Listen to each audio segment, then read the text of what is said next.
Weather feels to be heating up a little bit, although the clouds are still sticking around. And what's going on today? I guess this was interesting in terms of drones and countries, for example, like Iran, where a lot of people accuse them, for example, of supplying people like Russia with drones, so they want to, in a sense, sanction them. But in recent times, I've been reading how they say people in the UK were helping them. So how about this one? This one says, UK investigates claims its universities worked with Iran on drone technology. Rishi Sunak says Britain will not accept academic collaborations that compromise national security. As it says here, Britain's government is investigating reports that UK universities collaborated with Iran on military drones and other sensitive technology. The issue was raised by Conservative MP David Davis at Prime Minister's questions in the House of Commons on Wednesday after a report by the Jewish Chronicle newspaper earlier this month. The former cabinet minister called on Prime Minister Rishi Sunak to take action to stop the failure of our sanctions regime before it does any more harm. It comes as Russia is accused of using Iranian-made attack drones in Ukraine. Saying here, we take all allegations of breaches of export control seriously, and my understanding is that officials in the Department for Business and Trade are currently now investigating the allegations made in the recent press article, cited Mr. Sunak said. We will not accept collaborations which compromise our national security, he said, pointing to stepped-up controls on academic collaborations in technology. What exactly are they doing? It says here the UK researchers work to improve the altitude, speed, and range of drones. Another university worked with Iranian scientists to test new control systems aimed at increasing their maneuverability and response time in military applications, it said. Britain bans the export of military and dual-use technology to Iran and has imposed sanctions against Iranian individuals and organizations accused of supplying drones to Russia for use in Ukraine. That's kind of an interesting word there, saying banning dual-use, I guess, products, because can't you technically use everything if you think about it? In a good or a bad way, it doesn't matter what it is.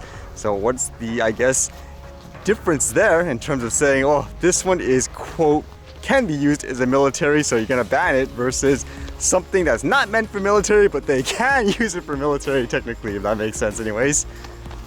But it raises that question again, can one country truly say none of their parts or anything or tech comes from another country, for example, that they're against, versus just from their own, I guess, people or allies?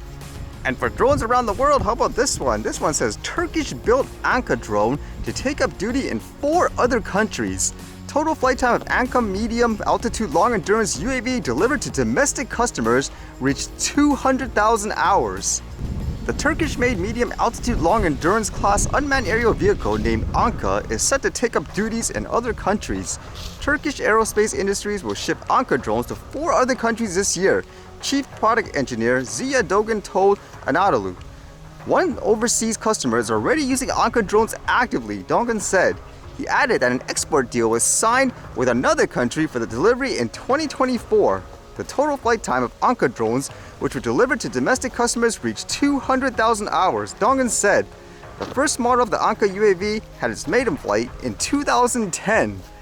Kind of makes you think again how long these things have been out there. It's only been recent times for things, for example, like a recreational drone where people started making all these hysteria and stuff about it, saying it's so new and all that. But when you really think about it, they've been there for a long time, especially when people are doing things like model aircraft flying, for example, since they bundle everything up in the same category. And it's interesting they say this here with a thought of the previous article. It says TAI was established in June 1973 with an aim of reducing Turkey's dependency on foreign suppliers. I wouldn't be surprised if every country starts doing that too. They need to rely on their own products, their self-made ones, just in case something happens.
Alright, see you guys later.